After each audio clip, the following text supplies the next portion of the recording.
গ্রামে থাকার মজা কিরকম দেখছিস? তোর বাজারে যাওয়ার দরকার নেই, তুই এখন একটা জিনিস খাইতে মন চাইলো, তুই জাস্ট খালি হাতে করে কাছে থাকলে হয়েছে। চালন নিয়ে উঠছে গাছের দিকে ফ্রেশ কেটে কেটে খালি মাটির চুলে ধরিয়ে কড়াইতে দিয়ে দিব, একটু নাড়াচাড়া দিব, তেল দিব, রান্না শেষ।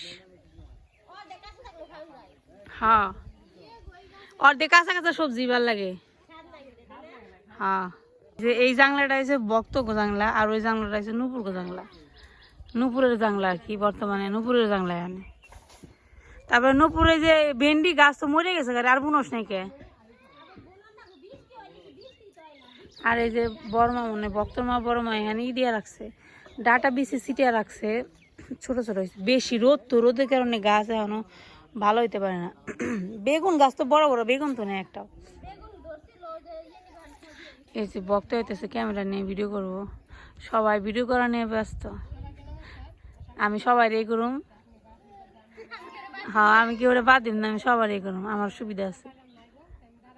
বক্তার গাছের মিষ্টি কুমড়া ধরছে, বক্তার মা কয় এরবো না রে। দেখছি কিন্তু বড় হইছে, বড় হইছে। এইটা দিয়ে চিংড়ি মাছ দিয়ে রান্না করে খাইলে দেখেন এখানে পিকনিক বসে, সবজি কাটার পিকনিক। রান্না করা বাদ দেবো নি মা, রান্না চড়াই দিয়ে এনে দাঁড়িয়ে রয়েছে। গপ মিস দিব না, ওর গপ মিস দিয়ে না দিয়ে এনে দেখেন অবস্থা। দিদি কাটতেছে ভেন্ডি ভাজি। ও দিদি, তোমার সে লাগতেছে, তোমার চুলের চাটনিটা আমার খুব পছন্দ হয়েছে, বুঝছা? হাসা একদম সত্যি কথা, মনে হইতেছে খালি চাটনিটা আমি দিয়ে দিই, কিন্তু দিলে পরে দেওয়ার সমস্যা হবে। দিদি কি সুন্দর করে ভেন্ডি কাট পাচ্ছে, একদম কুচি কুচি।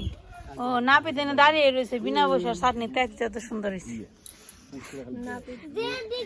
এই যে বর্মা কাটতেছে লাউ শাক, ও আজকে ভেন্ডি বাজাইবো, লাউ শাক বাজাইবো, বক্তব্য বাড়িতে জানি। আরেকটা কি হবো, আরেকটা মাছের আবার চরচুরি কেরা করবো তাহলে। ও নুপুর রান্না করবো চরচুরি,